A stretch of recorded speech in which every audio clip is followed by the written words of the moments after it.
Well, good morning, Mile High Church family. We're just going to sing ourselves into a greater embodiment of gratitude. I see you dancers up there. Don't be shy. Let's sing together. Here we go. Thank you for this day, Spirit. Thank you for this day. Thank you for this day, Spirit. Thank you for this day. This healing, this healing, this healing day. This healing, this healing, this healing. Let's sing that one again. Thank you for this day, Spirit. Thank you for this day. Thank you for this day, Spirit. Thank you. This healing, this healing, this healing day. This healing, this healing, this healing. Thank you for my friends, Spirit. Thank you for my friends. Thank you for my friends, Spirit. Thank you for my friends. My wonderful, my wonderful, my wonderful friends. My wonderful, my wonderful. Thank you for my life. Thank you for my life, Spirit. Thank you for my life. Thank you for my life, Spirit. Thank you for my life. This glorious, this glorious, this glorious life. This glorious, this glorious, this glorious. Oh, thank you for this day, Spirit. Thank you for this day. Thank you for this day, Spirit. Thank you for this day. This healing, this healing, healing day. This healing, this healing, this healing. Thank you, Spirit. Yeah. Thank you for this day, Spirit. Thank you for this day. This healing, this healing, this healing day. This healing, this healing, this healing day. This healing, this healing day. This healing, this healing, this healing day.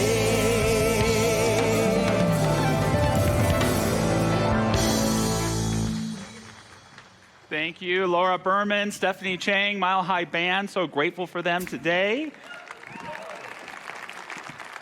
Welcome to our Teal Sanctuary, everyone who's here. Greetings to everyone watching online. Anyone in the sanctuary turning 95 years old today?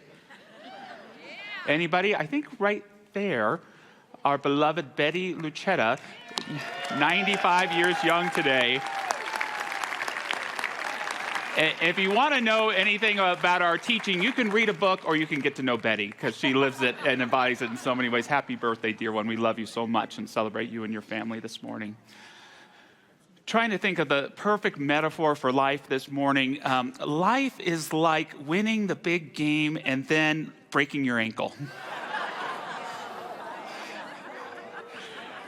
We're at Mile High Church, but our state religion here is the Denver Broncos. And so we acknowledge that life sometimes is filled with these great, exhilarating highs, and then these challenges occur. And the key to this teaching is to never separate the challenge from your wholeness. Always remember the truth of who you are. Always remember that even your challenges are part of the story of your success, and keep going no matter what. It's true for the Bills, too. We have a vision and mission we love to recite here at Mile High Church. If you're new, it's coming up on the screens. If you want to say it along with me, it goes like this. Our vision: oneness revealed, a world of love, peace, and abundance for all. And our mission: to serve as a spiritual beacon for personal empowerment and global enlightenment. In honor of Martin Luther King Jr. Day, always important to say Jr. because there was a Martin Luther King Sr. I'm going to share a reading as we move into our spiritual practice, but many people are joining our diversity and belonging team who are marching at the parade tomorrow. And at noon, just in our chapel, just a little thing, we're going to play one of the last sermons he ever delivered called The Drum Major Instinct. I actually think it's the greatest sermon I've ever heard in my life. So if you're free at noon tomorrow, come by. I'll be there. But just invite us to get centered here in this place as we move into this time of celebrating Martin Luther King Jr. and especially what he taught and what he held for us, a vision of humanity in wholeness, in unity, and oneness. And I don't know about you, but our country needs that vision right here and right now. Yeah. Each of us lives in two realms, the within and the without. The within of our lives is somehow found in the realm of ends, the without in the realm of means. The within of our lives, the bottom, that realm of spiritual ends expressed in art, literature, morals, and religion for which at best we live. The without of our lives is that realm of instrumentalities, techniques, mechanisms by which we live. Now, the great temptation of life and the great tragedy of life is that so often we allow the without of our lives to absorb the within of our lives. The great tragedy of life is that too often we allow the means by which we live to outdistance the ends for which we live.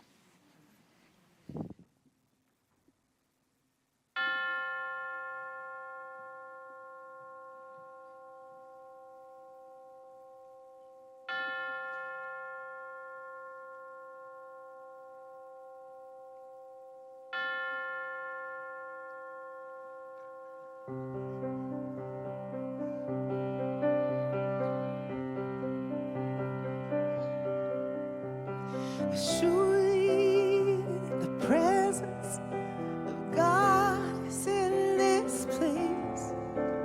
I can feel the mighty power and the grace.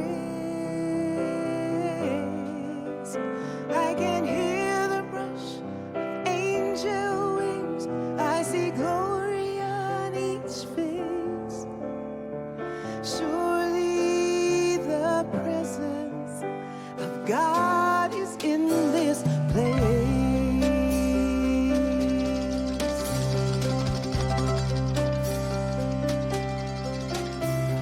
Surely the presence of God is in this place. I can feel the mighty power and the grace. I can hear the brush of angel wings. I see glory on each face. Surely the presence of God is in this place.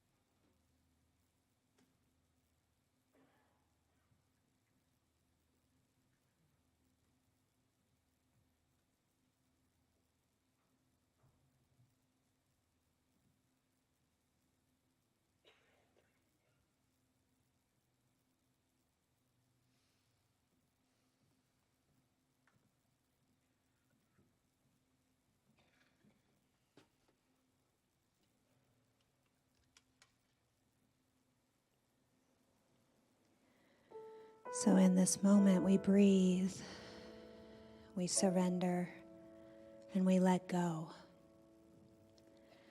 To simply bask in the presence of the One. As we breathe together this morning, we gather together under the tree of life to commune, to connect, and to open our hearts with the awareness of the eternal love. And just feeling and knowing the power of Spirit is right here where we are, beating through each one of our hearts. We let go and we allow. For I know that each one of us is an instrument of peace. And so we connect with that vibration, that reverence, that resonance of peace right now, knowing that it is so needed in our world. And in our connection, we share peace. Through the very vibration of our awareness, we radiate peace, and we send it out this morning to those corners of the world that so need it in this moment. To our brothers and sisters in Minneapolis, wrapping that entire city with love, with grace.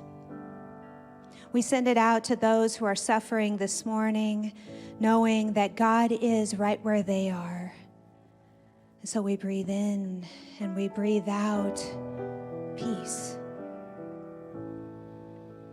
And in that recognition of peace this morning, I know that our roots run deep in connection with our beloved planet. And in that connection, we share. And so what I know is that in our time together this morning, this peace reverberates out in our community, reverberates out in our own lives, as we honor those who have walked before us and have risen up in honor of peace and standing for and together in peace. So it is with such gratitude I feel and know that all that we experience in our service and through these beautiful teachings of this thing called you are for the benefit of all sentient beings. And so I give thanks for that. And I release this prayer into that alchemy of love that is the law in action, and I allow it to be. And so it is. Amen. When I look in your eyes, I see the beloved. I see the beloved looking back at me. When I stand next to you, I can feel the beloved. Feel the beloved in you. When I look in your eyes, I see the beloved. I see the beloved looking back at me. When I stand next to you, I can feel the beloved. Feel the beloved in you. You are my soul. You are my inspiration. With you in my heart, I am never alone. We are one. There is no separation. When I rest in you, I am home. When I touch your heart, I feel the beloved. Feel the beloved touching me. When I open my heart, I open to the beloved. To the beloved in you. When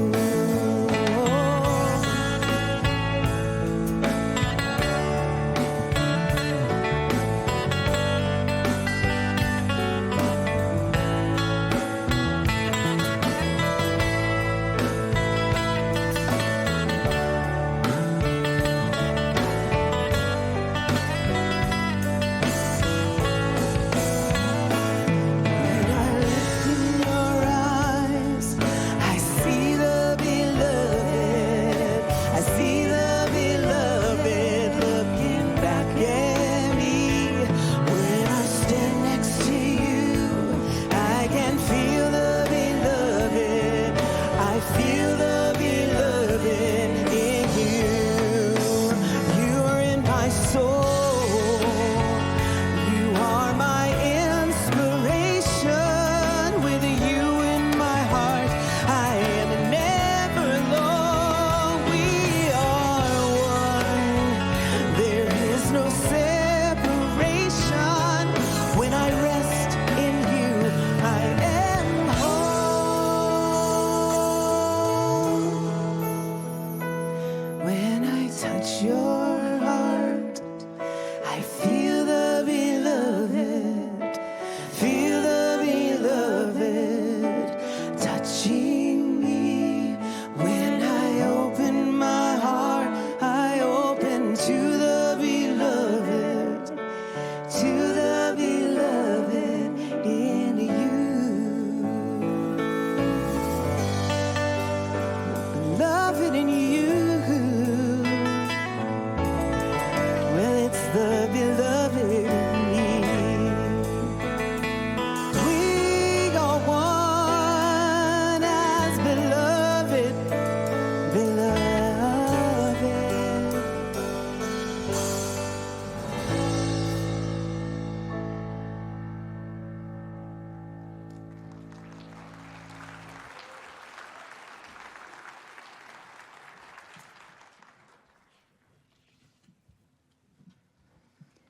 A reading from Ernest Holmes' This Thing Called You. My affairs are in the keeping of infinite wisdom. I am guided by divine intelligence. The activity of spirit inspires my mind and flows through my actions. Life lies open to me, rich, full, and abundant. And now we move into a meditation on these words. It is important that you maintain a strict censorship over your thinking. Just as you watch your garden, that foreign seeds shall not fall into it, producing a growth of undesirable plants, so you must refuse entrance to any thoughts you do not wish to see manifested in your life. Guard well this garden of your mind. It is God's garden of your soul. It is your garden of Eden, wherein may grow your fondest desires and hopes, blossoming into fulfillment. Or, if you permit, the weeds of destruction, fear and doubt will choke out the beauty of hope until despair alone remains. Watch carefully then this garden of your soul. Plant there only seeds of happiness, of joy, of peace, and of goodwill. It may be necessary to cultivate your garden, to uproot the weeds and straighten out the rows, planting new seeds, new ideas, broader visions, and deeper realizations of life. New aspirations must be bedded here, fertilized with the fervor of hope, the conviction of faith, the beauty of wholeness, and the quietness of peace. Watch your garden carefully. Guard it patiently, waiting for the new harvest, for you shall reap what you have sown. Plant love in your garden. Kindness and sympathy flow from the heart of love, and human goodness follows divine realization at every turn in life's road. Kindness and understanding are divine flames lighted from the altar of love, upon which burns the light eternal. Go often into your garden, sitting under the tree of life in cool, quiet communion. You will find fresh inspiration. God will go forth into creation through you.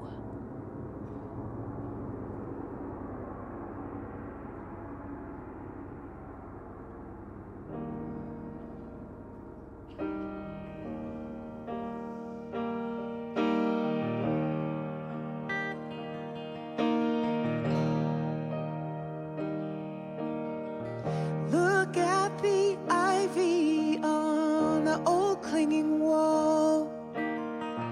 Look at the flowers and the green grass so tall. It's not a matter of when push comes to shove. It's just the hour on the wings of a dove.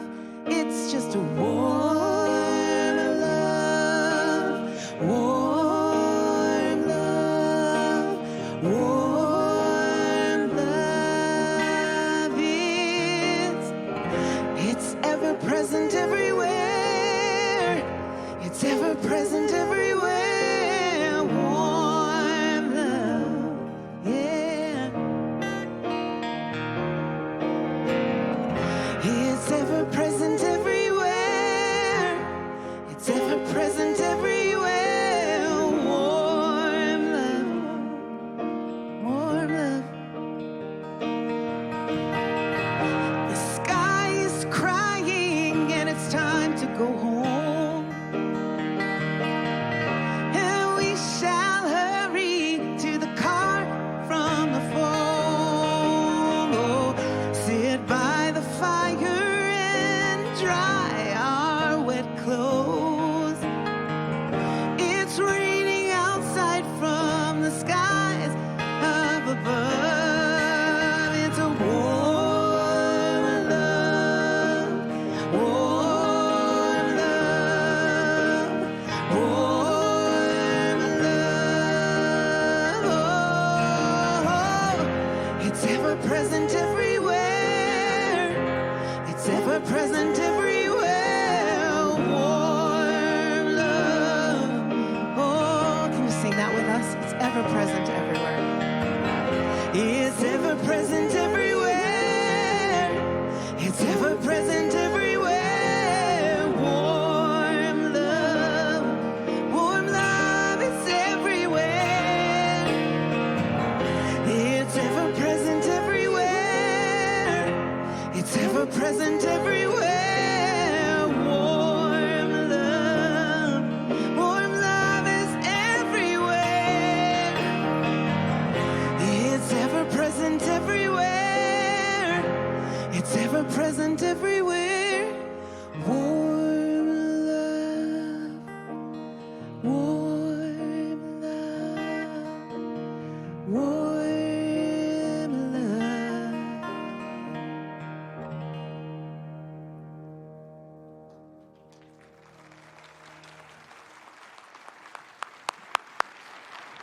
Thank you, Laura. Thank you, Stephanie. Thank you, Luke. You know, when you can take a Van Morrison song and turn it into a worship song like that, it just, be still my heart. I love it.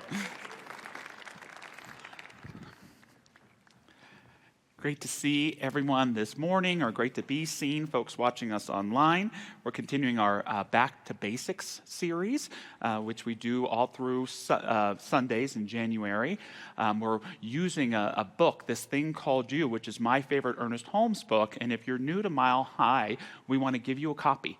You just go to our Welcome Center. They're not going to do anything weird to you. They're going to ask you so many questions. They're going to forget to tell you about the church just because they're going to want to get to know you. And they'll give you a coupon, and then you go to the bookstore and get it. And you won't regret it. It's a beautiful book. And I've enjoyed every Sunday this month taking some time to introduce or reintroduce you to some different aspects of our ministry. And what I want you to know this morning is as important as what we do in this sanctuary on Sunday mornings is, it is not as important as what goes on in the Vote building and in our middle school and high school high ground with our youth ministry. We are so blessed to have Stacy Butters as our youth director, and it's her job to work with all of us volunteers and with Solva's help as well to create environments where kids get to learn the truth of who they are, they get to learn interfaith values and principles, and they learn to live courageous lives and the power of their minds and their choices. And so thank you. And that being said, I know the minister tries to explain everything. Will you tell us, Stacy, a little bit about our youth ministry? All right, well, I'm going to put you to work. My fault. All right, I'm putting Josh to work this morning. So I am going to invite you into our youth experience, and you're going to show up here, and you're going to be in a cultivated space that is dedicated just for that age group here on campus. And you're going to meet some teachers and volunteers and caregivers who give with their whole heart. They have been trained, they have been screened. We have so many processes in place here at Mile High to make sure that the experience of our children is held with the highest safety and the highest regard.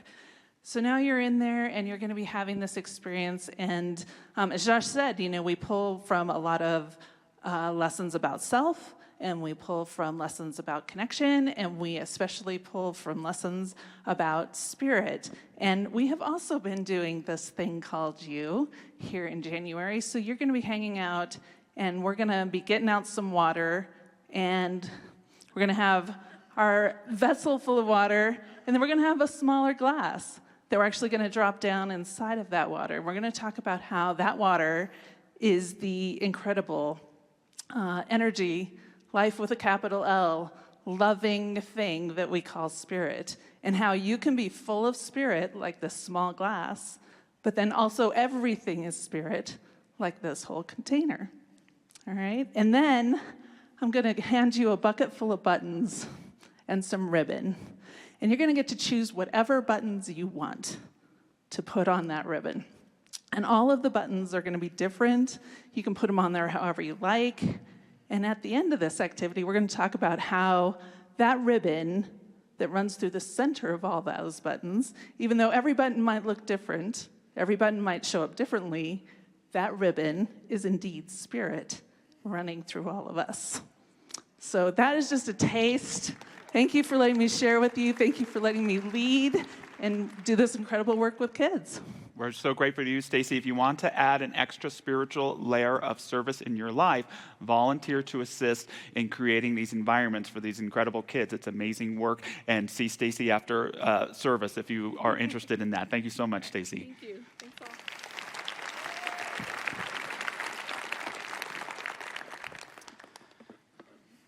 One of the things I love about our religious science teaching is that we don't rush to give superficial or artificial answers to life's big questions. We have the spiritual courage and the faith sometimes to actually not know, but to stand and be open to greater truths. Take, for example, the question of the nature of God. Did God create the universe and then continues to interact through it all through time, like the great monotheistic religions teach us? Maybe. Did God create the universe, say he was going to go out and get some milk and never come back? That's what many of the founding fathers believed. Not the milk part, but the deism part. Or, as many Eastern teachings give to us, is God the universe itself? Every rock, every flower, every individual. Or is it, as Ernest Holmes taught us, that God is the self-knowingness in each and every one of us? That we are all expressions of one light. And as this divine being knows itself in us, it evolves and expands. And as we know this self-knowingness in us, we grow and we evolve and expand. And as we come to know ourselves, we come to know the divine. And as we come to know the divine, we come to know ourselves. And this evolution is what Jesus called bringing the kingdom of heaven onto earth. Or maybe it's like Douglas Adams said, there is a theory of the universe that the moment you come to understand it, it immediately transforms into something incredibly bizarre and incomprehensible. There is another theory that says that this has already taken place. A sin for a religious scientist, one of them would be coming to a conclusion. We always want to keep an open mind to exploring the great ideas of life. What happens to me when I die? Heck if I know. But it's a sin to not explore it, because my exploration of that will affect, or lack thereof, how I experience my life every day. Is this thing called the law of attraction real? Does my thinking influence reality? Think and find out. Practice bringing intentionality to your thinking just for a week. Try it as an experiment and see what comes about. Do I have a destiny, a calling, a purpose?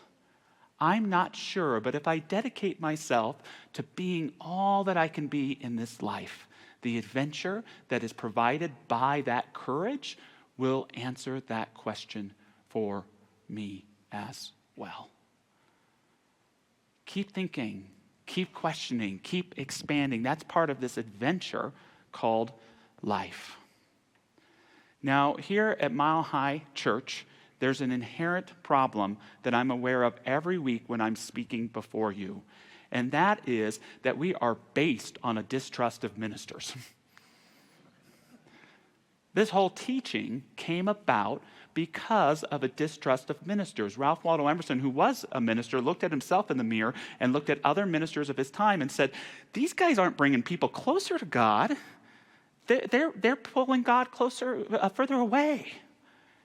He called all of us, and using the American spirit, back into our own withinness.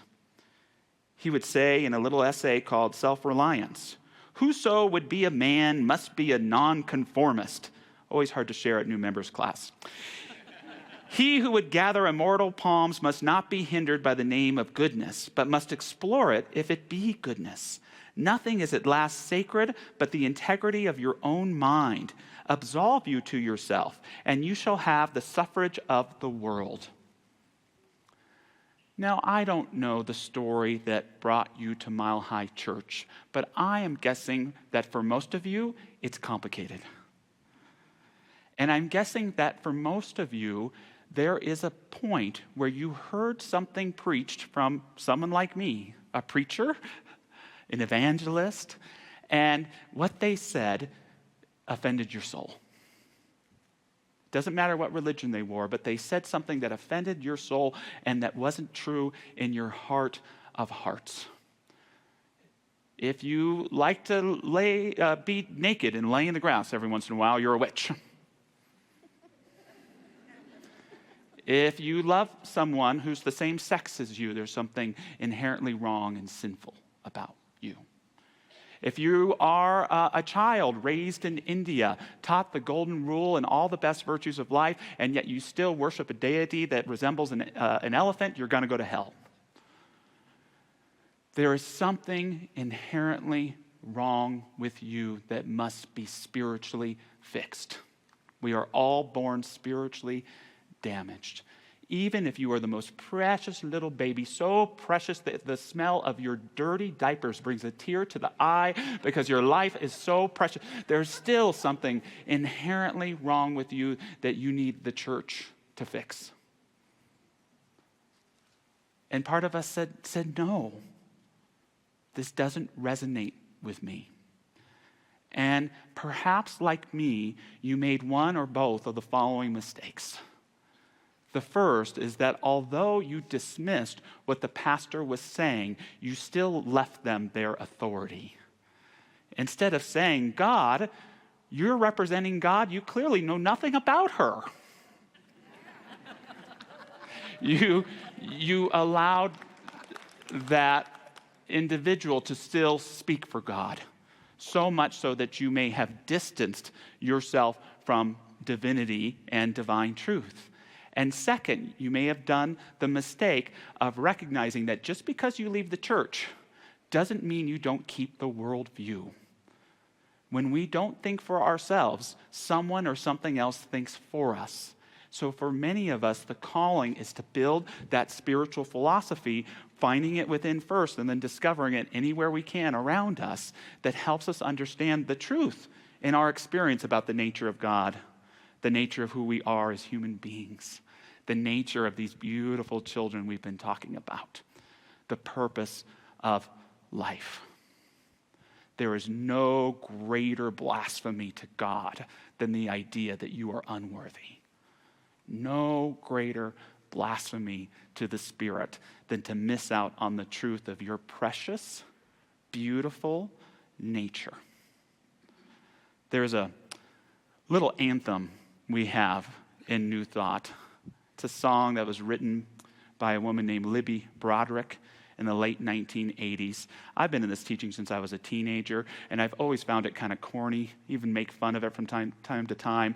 If you know me, you know I don't like cheese in any way, shape, or form. It's a little cheesy. And yet the message is so profound and important. So as my amends to making fun of the song, I'm going to sing it to you this morning because I want you to hear the message. And it goes like this. How could anyone ever tell you you were anything less than beautiful? How could anyone ever tell you you were less than whole? How could anyone fail to notice that your loving is a miracle? How deeply you're connected to my soul. How could anyone ever tell you you were anything less than beautiful? How could anyone ever tell you you were less then whole. How could anyone fail to notice that your loving is a miracle? How deeply you're connected to my soul. So that's the sweet part. Here's the challenge. If anyone is telling you that you're unworthy, it's you. We're grown-ups now. And if anyone is telling us that we are unworthy, it's through the filter of ourselves. We have to stop it. We have to realize that this teaching does not work unless we build the knowledge of ourselves enough to allow it to work through us. We cannot know the divine without knowing ourselves. And we cannot know ourselves without knowing the divine. They are intricately related. That self-knowing that's expanding itself in so many incredible and beautiful ways. How do we sum this teaching up? I'll give it a try. 4 truths. God is love. We are all one. Life is good. Do the best you can.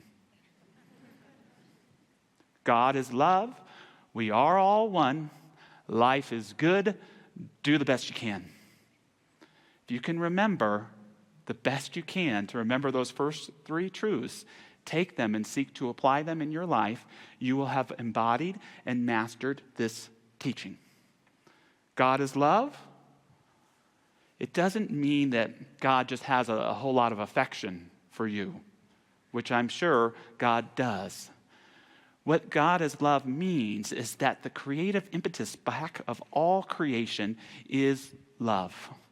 Love is the most powerful force in the universe, and all comes from love, and all in the end will return to love, and that love is balanced right here in the heart of our spirits and our souls and beingness. If you can get back to love, you've gotten back to the beginning of creation, and you can live rightly again.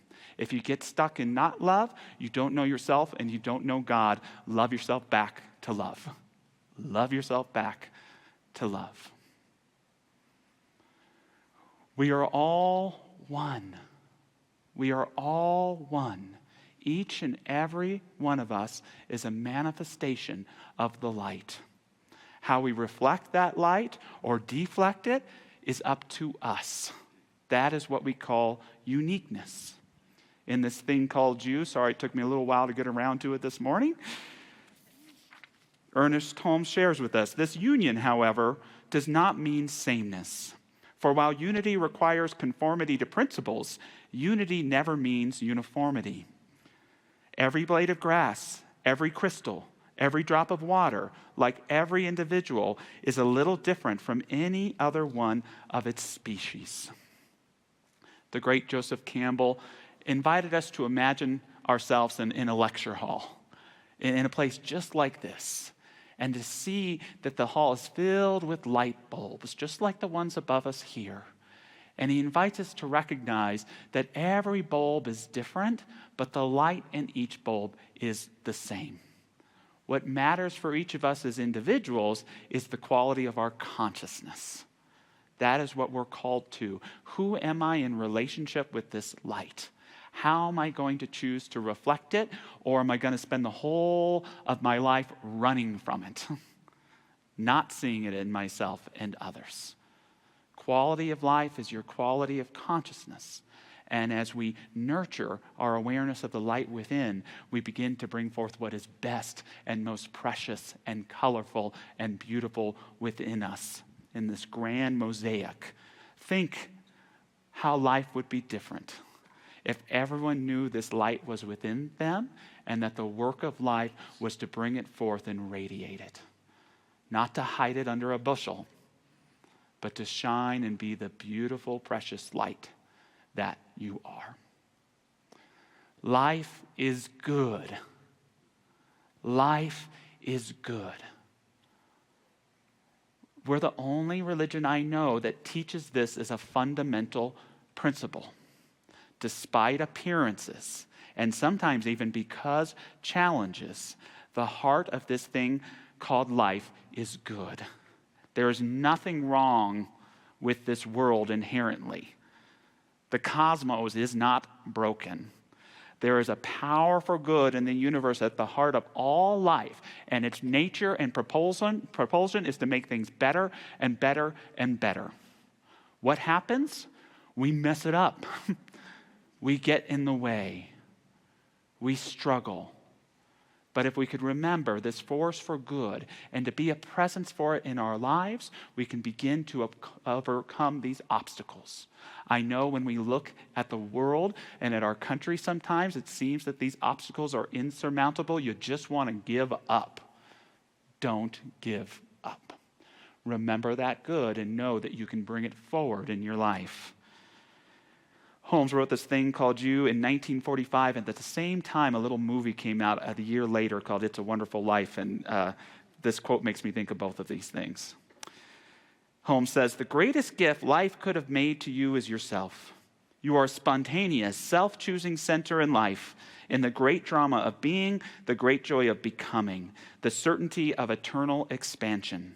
You could not ask for more, and more could not have been given."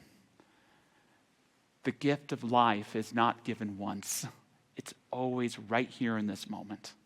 Receive the gift every day, and you will live at one with this good instead of seeing it as something ethereal or alien or absent from you or your life.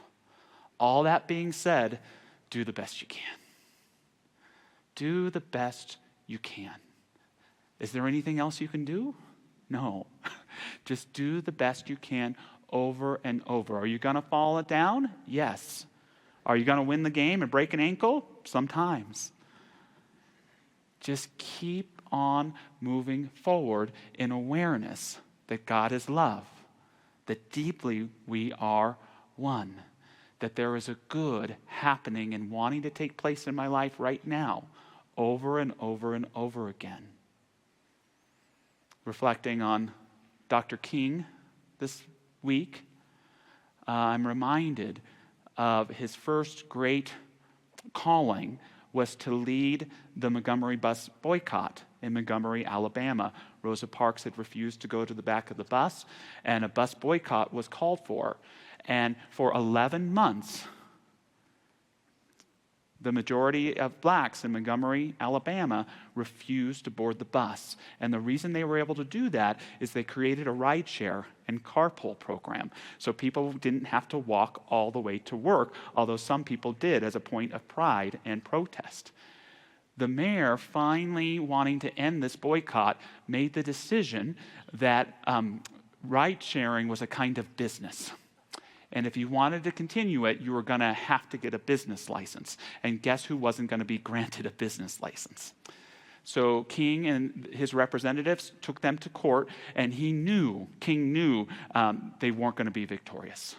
And he shares, "I felt so small before speaking to the weekly meeting." He spoke every week. These individuals had worked so hard, almost an entire year, boycotting this bus program that was needed in the community in order to stand up for civil rights, and I have to get up and tell them that it's about to be over. He did get up in front of those folks. He shared and told them the absolute truth, and he ended by saying, "At this point, we can only trust that when there is no way, that God makes a way. That God is the only thing in presence that can make a way out of no way." See, that's this concept we have with doing the best you can. It actually calls us to give up control. Doesn't that feel good, to give up control? A lot of us are like, no. I need control over every aspect of my life. Be the best you can is the principle of releasing control so something greater than even we can imagine can demonstrate itself. King's in court the next day. He's proud of his lawyers, how they're standing up for the law in the case. But there's a recess, and he knows that they're about to be ruled against. Just then, a journalist enters the room, and he has a note for Dr. King. The Supreme Court just announced segregation illegal in Montgomery, Alabama. A way was made out of no way. And I'm not trying to compare all of our lives to Dr. King's, but I invite you to know that if you're doing the best you can, which is all you can do, there is a power that will take care of the rest. We have to learn to give up control and to trust this power to reveal to us the highest and best in our lives. Sometimes it won't look like it. Sometimes it's going to be this broken ankle sucks, right? It sounds like it should be easy to live these 4 truths, but the unfortunate truth is we live under 4 illusions. Too many of us allow ourselves to live under 4 illusions. What are they? That God can hate, that we're all alone, that life sucks, and that you are unworthy. These are the 4 illusions. That God can hate, that you're all alone, that life sucks, and that you are unworthy. Anyone live under those illusions? And we need to use these 4 truths to overcome these illusions, to learn that God doesn't even know hate, that God can only love. God doesn't hate, we hate, and we are getting pretty damn good at it. God doesn't judge, we judge. God doesn't cast anyone into hell, we cast ourselves there. Holmes in this thing called You tells us, if you want to stay out of hell, no one can ever be in it.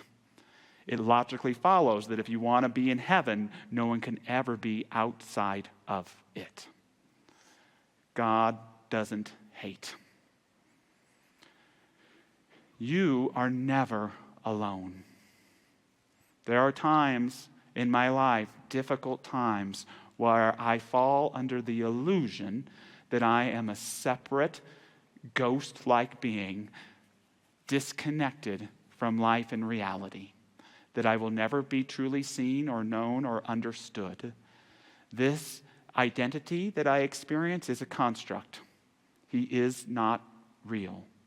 The truth is that I am never alone. And as I learn not to disregard and abandon these so-called separated parts of myself, but to integrate them in, welcome him in, then I can experience that truth of life, that there's no such thing as alone. And that solitude is actually what reveals that truth for me.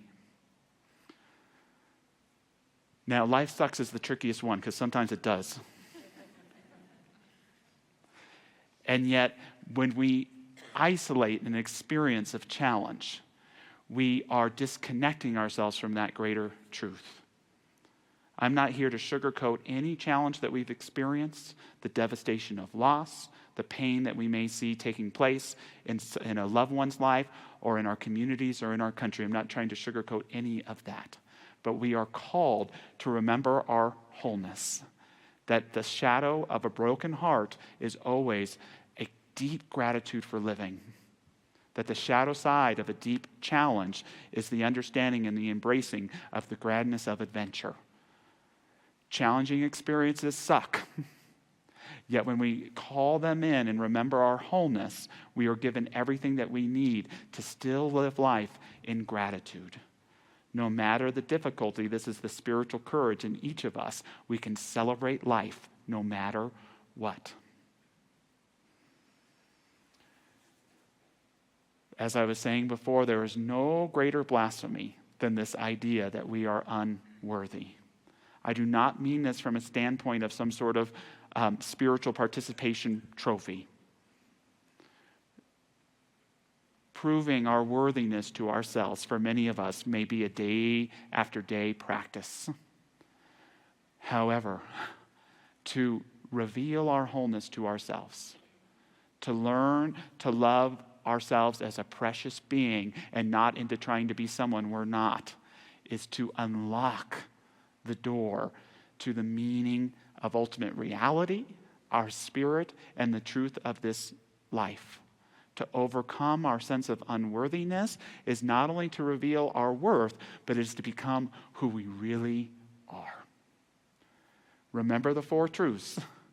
Overcome the 4 illusions, and you will be practicing what Ernest Holmes meant by this thing called life and this thing called you. To end with a prayer from him, and I invite our practitioners to join me if they'd like in standing. They're like, we don't have the prayer, Josh, we can't read it. I know that the divine spirit is operating through me now. I know that I am not limited by anything that has happened or by anything that is now happening. I am entering into an entirely new set of conditions and circumstances. That which has no limit is flowing through my consciousness into action. I am guided by the same intelligence and inspired by the same imagination which scatters the moonbeams across the waves and holds the forces of nature in its grasp. So remembering in this prayer that God is love, and that God's love is the very foundation of our very identity and beingness. Restoring myself in this sacred truth, I know it reveals in my mind, in my body, in my life, and in my relationships. Remembering that we are one. We know that any experience in reality of divisiveness and separation is feeding off an illusion that only causes pain and suffering. May we remember that oneness, a courageous and bold oneness that can share it in any area of our life where separation appears to be the reality. Knowing that life is good, that there is a fundamental principle towards my liberty, my justice, my equality, my well-being. I align with this good and allow it to show up in my life. And I commit each day to renew and doing the best that I can. This means letting go of the day that was and embracing this moment that is right here and right now. We are in the right place at the right time in the right consciousness. So we call forth this divine love, this divine unity, this infinite goodness, and we allow it to take place in our lives right here and right now. Thank you, God. And so it is. How could anyone ever tell you you were anything less than beautiful? How could anyone ever tell you that you were less than whole? How could anyone fail to notice that your loving is a miracle? And how deeply you're connected to my soul. How could anyone ever tell you you were anything less than beautiful? How could anyone ever tell you you were less than whole? How could anyone fail to notice that your loving is a miracle? How deeply you're connected to my soul. Oh, how deeply you're connected to my soul.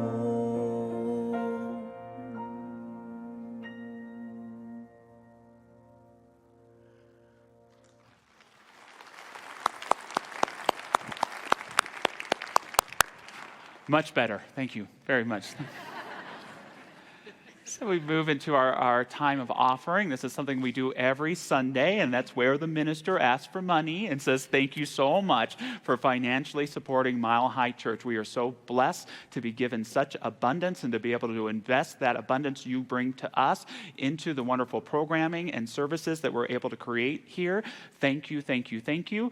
I also believe we have this offering time because one of our sacred beliefs about life is good is that we believe that abundance is possible for all.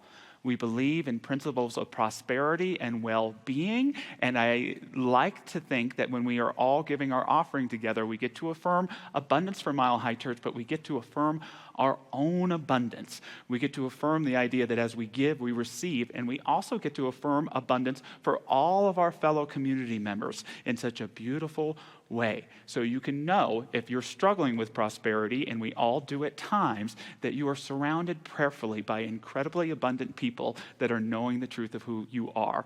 All of that is encapsulated in a little offering affirmation we love to do each week, so you get to take your gift physically or metaphorically right now, and we all get to affirm the following together.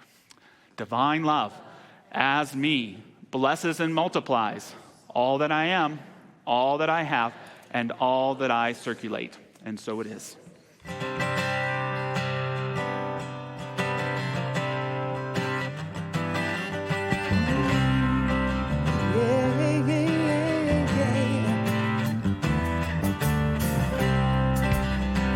Take away my doubts, they only weigh me down. Hide all my don'ts and won't so they can't be found. Bottle up my fear and throw it into the sea. And if by chance one day it floats back to me, I'll just laugh out loud and say here and now, I do to a love that knows no reservation, and I do to a will that knows no hesitation. And I do to a choice with no expectation. No, I used to say don't, but now I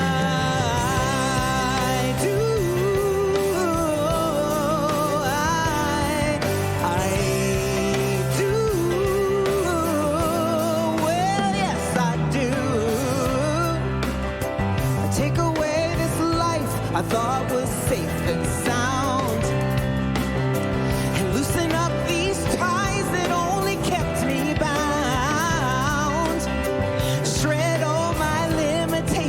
And all my beliefs, let the confetti fall into the streets. This is my parade, yeah, my time to proclaim. I do to love that knows no reservation, and I do to will that knows no hesitation, and I do to a choice with no expectation. No, I used to say don't, but now I do. Oh, yeah.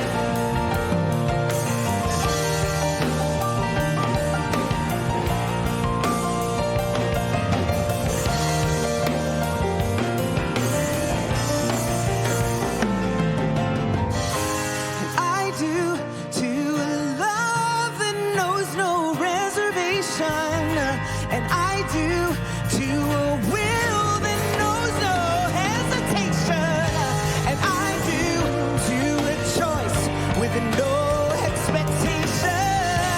I do to a dream that knows no limitation, and I do to a force that knows no gravitation, and I do to a high with no intoxication.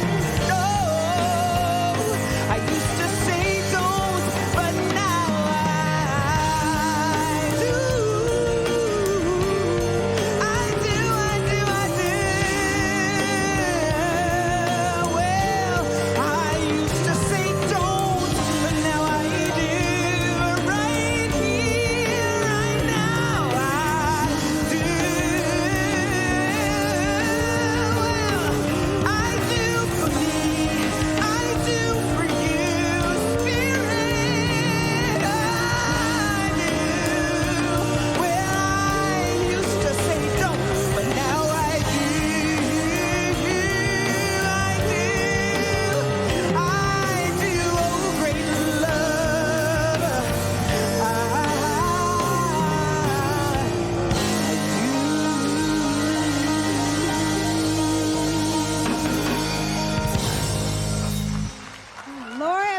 Stephanie Chang, Mile High Band. And welcome to Mile High Church. If you are with us for the first time today, I hope that you will come right out to that Welcome Center so that we can meet you, give you that coupon for a free book, and just welcome you right into the heart of our community. Thank you for being here.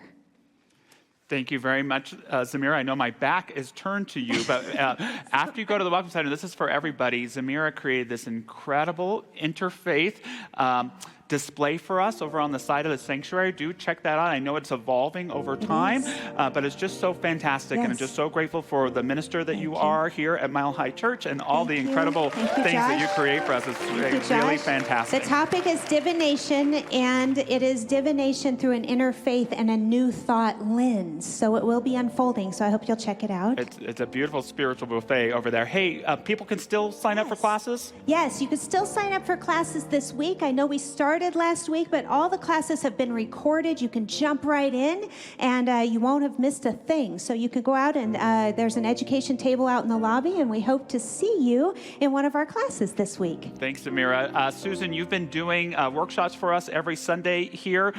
They're love donation only. Come in. Incredible stuff. What's the topic today? Well, the topic is spiritual practices to empower our vision.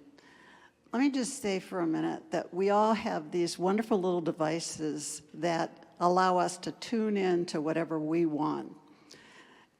They're designed to block out whatever we don't want. So you don't have Spanish station block into your sports podcast. Our consciousness does the same thing. We are on our path in life, and we get these insights, dreams, wishes, hopes for something more than we already have. What we've been working on is manifesting those, getting clarity, empowering them, and today we're going to talk about spiritual practices to empower them even more and to move them into action. So if you have a dream for 2026 that you'd like to move into action on, join us. Very exciting, Susan. Thank you for leading these workshops for us. Tomorrow at noon in the chapel, the Drum Major Instinct. It was a sermon that Dr. King gave just a couple months before he was murdered, and is just as powerful and relevant today as it was back in the late 1960s. With that, if you'd like to stand, we'll say a benediction before we sing the peace song. Please repeat after me. Something wonderful is happening to me right now. It is this thing called life. Life is in my mind, my body, and all that I do. I give thanks for it, and I accept it, just the way that it is, and just the way that it is not. Thank you, life.